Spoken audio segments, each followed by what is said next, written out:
So today's workout is going to be a combination of dumbbells and resistance bands. We're going to be doing a full body workout that you can do from home.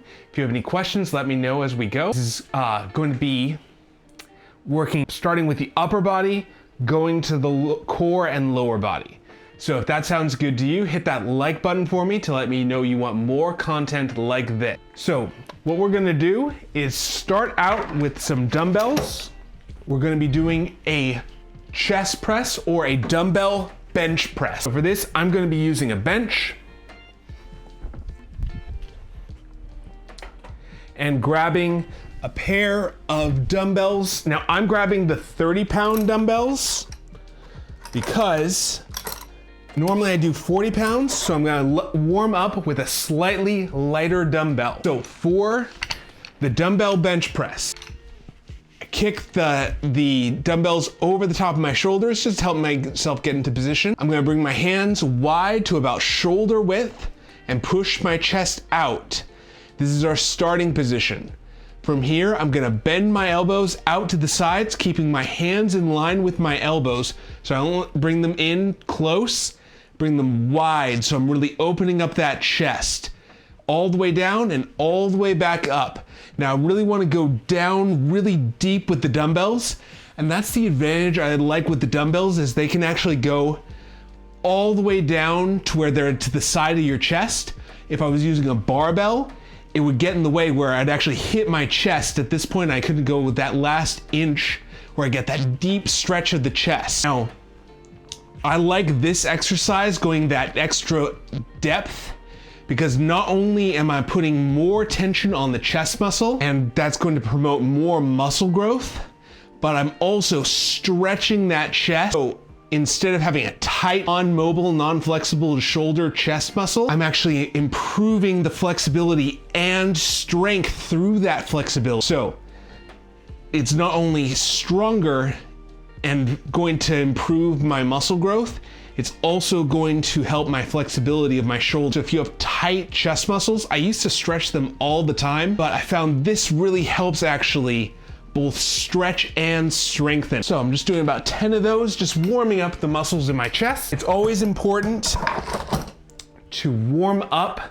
a muscle before working it. You wouldn't start your car cold and just hit the gas pedal. Same thing with your muscles. We want to give them a little bit of time to warm up, get ready for the exercise we're about to do.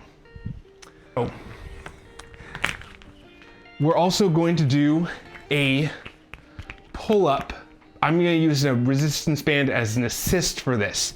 Now, if you don't have a big loop band like this, you can also do this with a tube band. Let me show you how you do that. I always warm up with what lat pull down instead of a pull up. It's the same muscles, but they're just used slightly different way. So you'd put the tube band over the top, kneel down, grab as high as you can on that tube band, and from here you're gonna pull down, pulling your shoulder blades back and down. Keep your chest pointed up towards the bar. Pull down, feeling that working the muscles in your lats and around your shoulder blade. Now, if this isn't heavy enough for you, because the lats are very large muscles, you can always add an extra band to the movement. For me, this red band's not quite heavy enough, so I'm actually gonna jump up to a little bit heavier of a band. This is a much heavier band. It's probably, I think this is a 100-pound band, and the red band is about a 40-pound, might even be a 30-pound band. So this is just much thicker, much more resistance given. So I'm gonna do the same thing, reaching high as I can, pulling down to the back. The same muscles as the pull-up muscles, just doing pull down, and 10. All right, so that's our warm-up. I like to warm up in the same way that we're going to be working the muscles. That's called a specific warm-up. Now you can do a general warm-up like jumping jacks or jogging to get your heart rate up and everything a little bit warmed, but I like to specifically target the muscles I'm going to be using to warm up. I find that's more efficient in the workout because I'm specifically hitting the muscles rather than just warming up everything a little bit. So now we're gonna move to our bench press for our working set. Now, working set means that this is where we start counting. It's not, our warm-up sets don't count for how much work we're doing, or for, we're trying to get 2 to 3 sets per exercise at the minimum. So now this is where we start counting those working sets. Gone to a heavier dumbbell, bending my arms, keeping my hands wide, going out wide and back up. Now I'm going not for a specific rep amount, but I know it's gonna be somewhere around 10 reps. I'm just going until I feel tired in that muscle. And one more, and 11. So I'm going to where I feel tired, but not completely exhausted. I wanna go to where I have 1 or 2 reps remaining, where if I push myself, I could maybe do 1 or 2 more.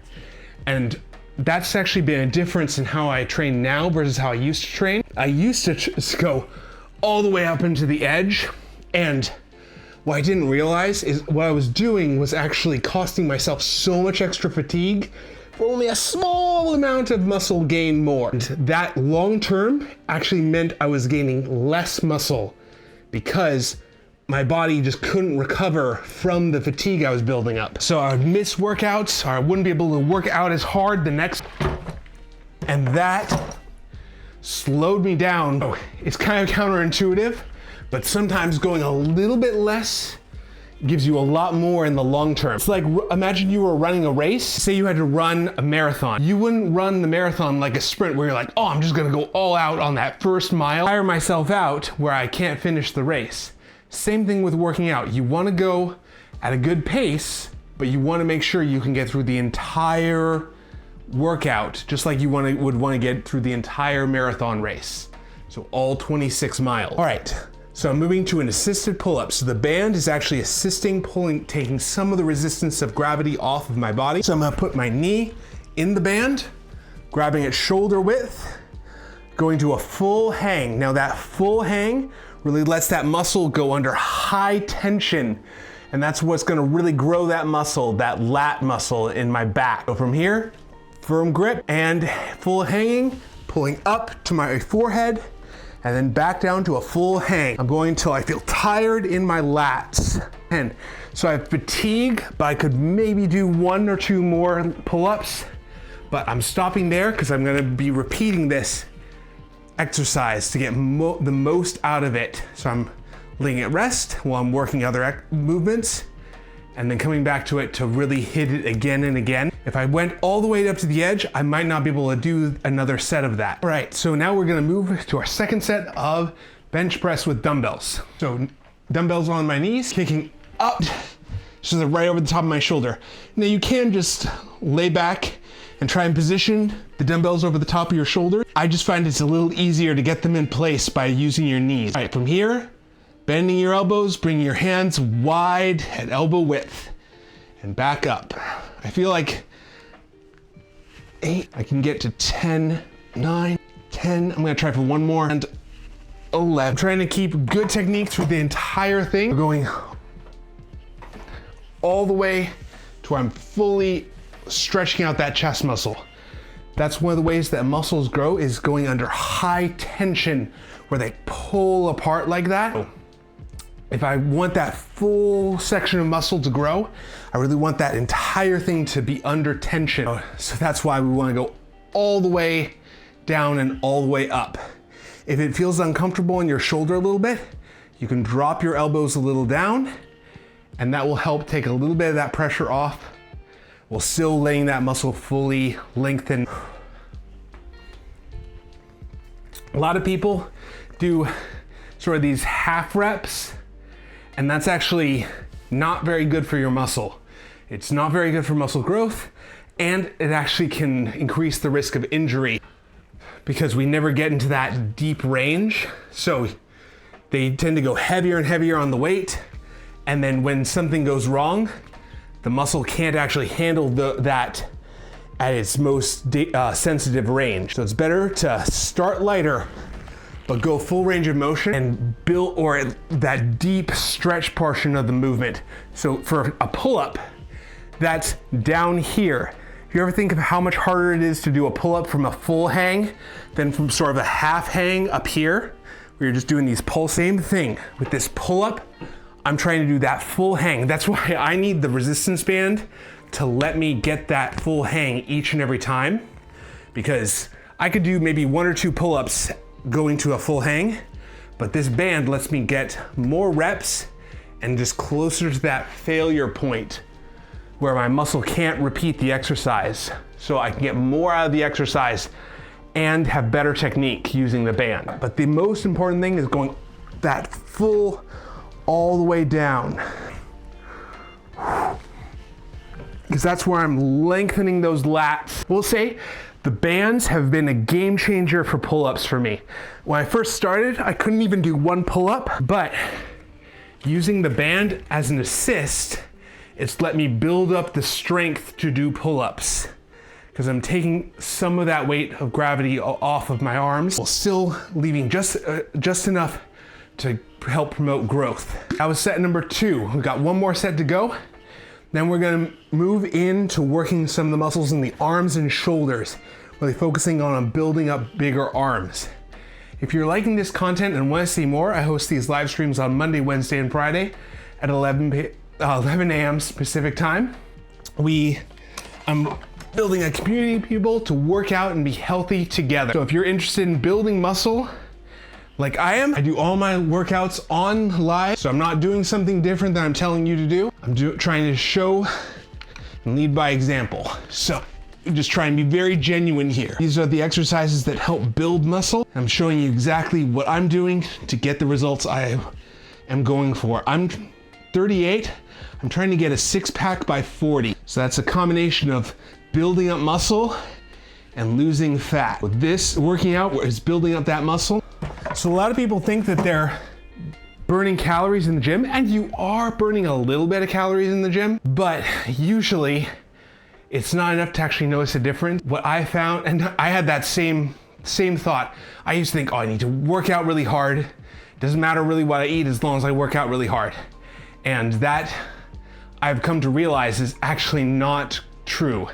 It matters so much more what I eat and how much I eat than it does what I do at the gym. The gym is important because it helps maintain the muscle, but for the fat, that's much more about calories and how much I'm eating at the time. Both are important for different reasons. Resistance training, like what we're doing here, helps build muscle. So instead of having the weight on the scale be fat, it'll be muscle, which is good. And it helps you look trimmer, builds that physique. But if you're looking to have the number go down on the scale, that's nutrition. I like to say there are 3 pillars of fitness. There's exercise, but then there's also nutrition and sleep. For a long time I was doing the exercise part, but not really paying attention to the other 2. And that made it so the exercise wasn't nearly as effective as I wanted it to be. So if you are not giving yourself proper nutrition, not eating enough protein, or eating too many calories, you're not gonna see the results that you want. I know I didn't, but now I'm tracking everything that I eat to really get more effective results and have the workouts I do in my home gym matter more. I know before I was not eating enough protein. Can very much feel that in my lats, which run all the way from your shoulder to actually cross down to your lower back. So for me, I try and eat about 0.7 grams of protein per pound of body weight, which is about 150 grams of protein per day. Before I wasn't doing that, I was eating maybe a third of that, which is not nearly enough to fuel my body, to repair cells, to repair muscles. And so I wasn't seeing the results I wanted to in the gym because my body was just trying to scavenge every little bit of protein it could.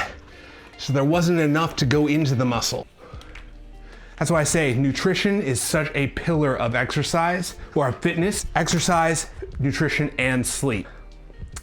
All right, so now I'm gonna drop to a lighter set of dumbbells and grab a resistance band. So we're gonna be working the muscles in the arms. So we're gonna work the tricep and deltoid with one and the bicep with the other. So for that, I've really been liking the overhead press exercise. I'm gonna bring my dumbbells up to the outside of my shoulders. Now I would say this is not as easy to do with a resistance band because it tends to overstretch the resistance band. This is the only exercise I think I've broken a resistance band doing. So just be aware of that if you are using bands. Try and not overstretch them.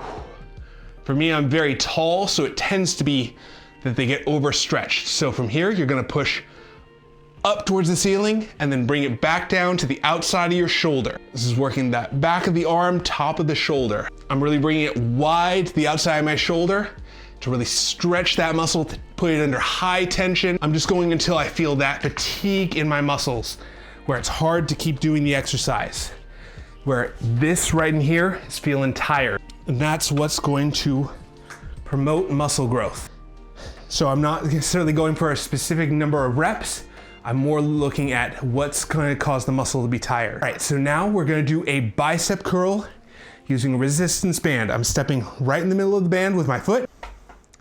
So stepping in the middle of the band, and I'm bringing the band forward slightly. So I'm taking a step forward with the foot that has the band tucked underneath, okay? 1 foot forward, that puts tension on the band, pulling down when I'm out forward. So I don't want it to be here where the band is pulling straight down. I want the band to be pulling down against my bicep. So that's why we need to be a little bit forward, so it adds that resistance at the very bottom of the movement. From here, I'm gonna tuck my elbows tight into my sides. You should feel that tension in your bicep. From here, pulling up to the front and then back down out to almost straight. So I'm actually leaning back just slightly on this. You should feel that really burning in your biceps.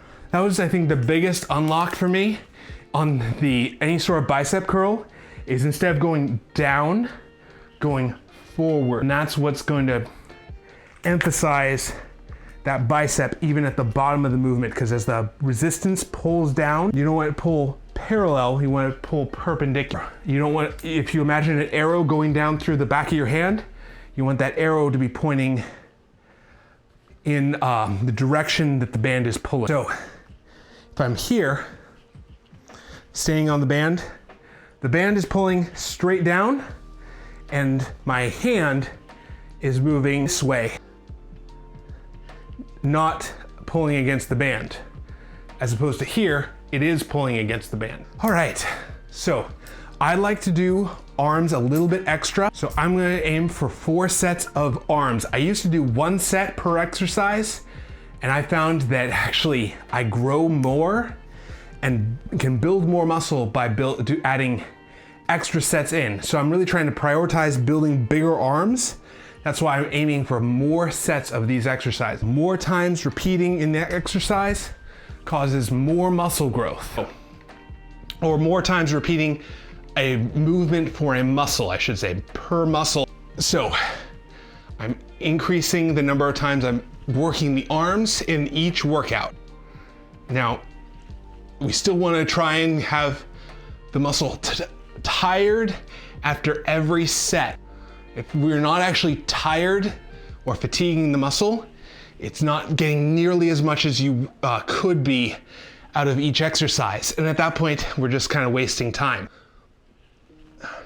So you want to be somewhat tired by the end. So picking a dumbbell that's heavy enough to do that. And same thing with the band. You want to pick a band that's heavy enough where you feel tired by the end of the exercise. So stepping 1 foot into the middle of the band, it doesn't matter which foot steps in.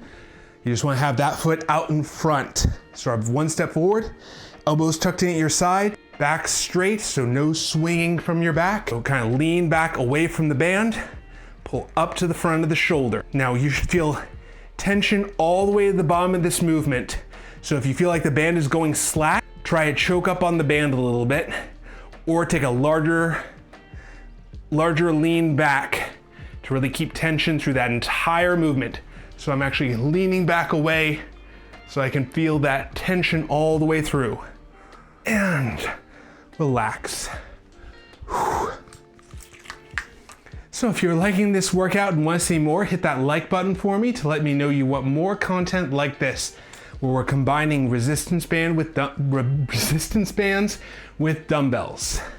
I find that resistance bands, you can still get a great workout with them, and they're a lot less expensive than dumbbells. So especially if you're just starting out, they can be a great way of figuring out what exercises work well for you. You don't have to spend a ton of money buying equipment that you don't necessarily need. You know, instead of 10 and 20 pound dumbbells is just enough. But the resistance bands, you get a whole variety of weights. So you get multiple resistance bands with one set. I like this set because it actually comes with, I think, 5 bands for 30 bucks. Prices can vary, but somewhere around there. And you get a variety of resistances, each with their own weight. So this is a 2 to 4 pound. This I believe is a 6 to 8 pounds. So you can find out what's the right resistance for you for each exercise. And then if you ever do decide to get dumbbells, you already know what weights you need. It just takes a little bit of technical know-how to know how to set up the band. The only restriction on them is bands, you want to be careful to not overstretch them. So some exercises you have to be careful about. So you want to maintain tension through that whole movement with no matter what you're doing, but especially with bands. I'm just going till I feel tired in the muscle, tired in that deltoid and that tricep. So that was set number 3 of overhead press. Again, we're trying to get 4 sets. I'm trying to get the 4th set because I'm really trying to build as much muscle as I can in my arms. All right, one large step forward with the band, curling up to the front, keeping those elbows tucked in at your sides, leaning back a little bit from the band. Keep tension on that bicep the whole time. Be burning in your arms right about now. 9. Leaning back a little bit from the movement because that forces my shoulder back. I don't want my shoulder forward because then I'm actually shortening the bicep up here. If it's back, I'm actually lengthening that bicep through the entire length of the muscle. So a muscle attaches down here at the elbow, but it actually also attaches up here at the shoulder. So if my shoulder moves forward, I've shortened it. If I keep it back, I'm lengthening it across the entire muscle because it's what's called a biarticulating muscle, where it's 2 joints. So if you want to maximize your bicep, make sure you're not rounding your shoulders forward. Last set of arms, and then we'll go to some leg and core exercises. All right, last set of overhead press. I can still feel burning in the top of my shoulders just holding onto those dumbbells. So I'm just gonna give myself an extra 30 seconds. I used to just keep on going through even if I was out of breath and sweating and hot, and now I've actually realized that I'm not doing any good by doing that. That my chance of hurting myself by having a bad lift is a lot higher if I do that. So I take the extra 30 seconds and then let the muscle recover just a little bit before I keep on going so I can maintain good technique all the way through. So usually I like to aim for about 10, but I'm trying to do what's called progressive overload, which is I'm making it a little bit harder week after week. So the first week I did 10 reps. This week I'm trying to aim for the same weight, but going for 11 reps, just to continue to challenge that muscle a little bit more. So that's a great way of doing it. If you're aiming for 10 reps, just add 1 rep per week, and for about a month to 2 months. So if you start at 10, once you get to 14 or 18 reps, whether you're going 1 month or 2, somewhere in that range, then take a break, give the muscle time to recover, take a week off, and then come back and start doing that again, adding 1 rep. That's what's called periodization, or stepping it up, and then deload to let it recover. Okay, last set of curls. So elbows tucked into my sides, stepping forward with the foot that has the band under it, leaning back away from the band so my arms are almost straight. If you have any discomfort in your bicep tendon, try doing a lighter weight, but still keep that full range of motion. Maybe you need to build up that tendon a little bit because the tendon actually can grow as well.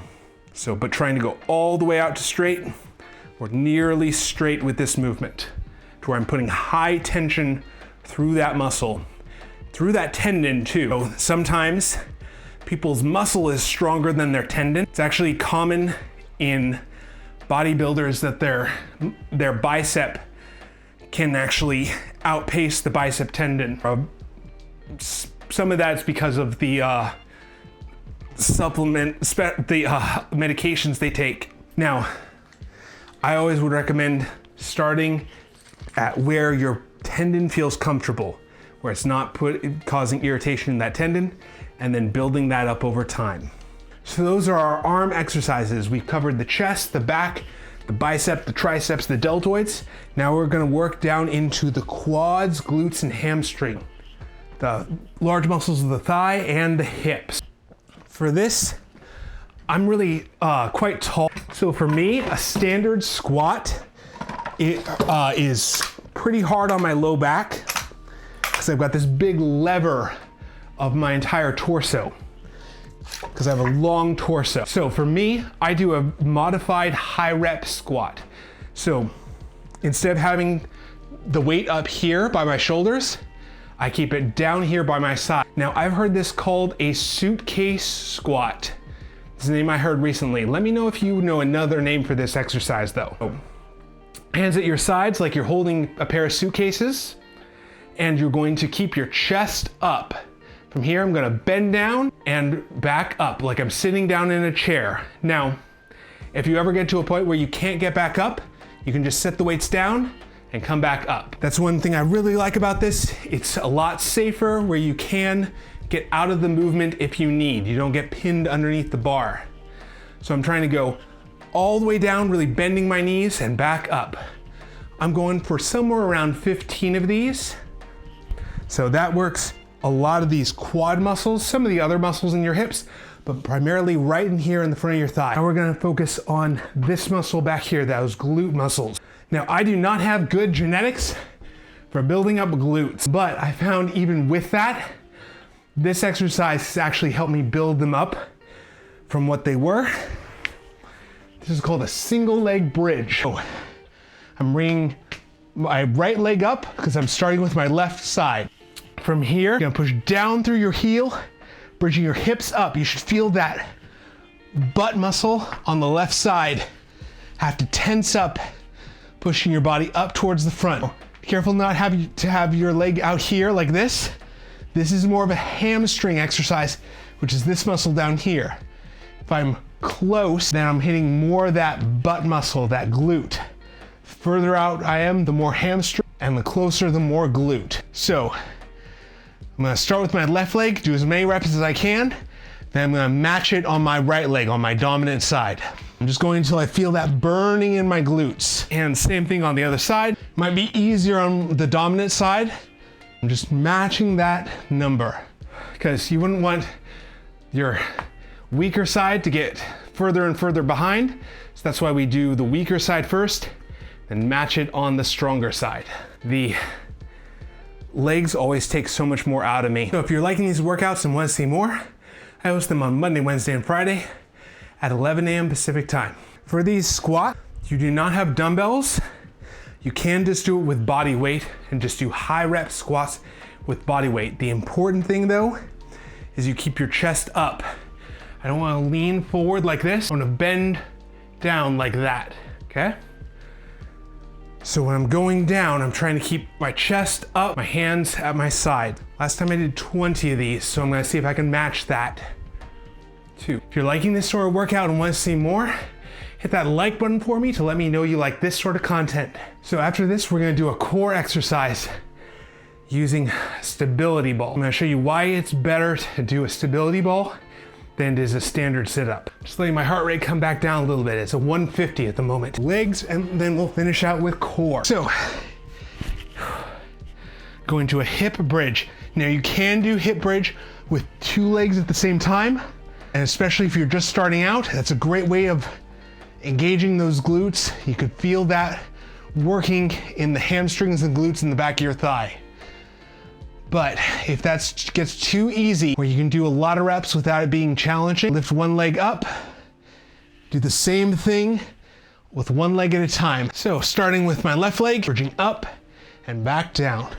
I'm counting how many reps I'm doing because I'm gonna match whatever I do on my left leg with my right leg. I'm counting on my fingers because I can't talk and count at the same time, especially not while working out. So we just worked our upper body, our lower body. Now we're gonna finish out with a core burner. A lot of people want a six pack. Now I'm not gonna lie, that a lot of that comes from nutrition and losing weight. Increasing that muscle size is going to help push those muscles out in your abdomen, maybe make them look a little bit more defined. So if you're looking to get a six pack and doing everything you can in the nutrition side, here's something for the exercise side. Using a stability ball or exercise ball. The advantage of this is it lets you put max tension on your abdominals. So in a crunch or sit up, usually this is as far back as I can go because the ground is underneath me, stopping me. But with the exercise ball, I can actually go into full extension where I'm really stretching this muscle. You can actually feel the stretch in this part of your abdomen, that rectus abdominis, that six pack muscle right here. So from here, I'm going to try and bring my rib cage to my belly button. So I'm folding up my stomach, breathing out, and then back down. And that folding movement is gonna really engage the muscles in your stomach, not the muscles in your hips. So we're trying as many of these as we can. Breathe out as you go up, so you're not compressing the air in your lungs. So just going until you feel that burning feeling in your stomach of that muscle fatigue. So I like to do just one set of core because I find for me, that's about what my body can handle at the moment. If you want to, you could add more sets to have that muscle grow a little bit faster. If you like these sort of workouts and want to see more, I host them on Monday, Wednesday, Friday at 11 a.m. Pacific time. Thanks for being here. See you then.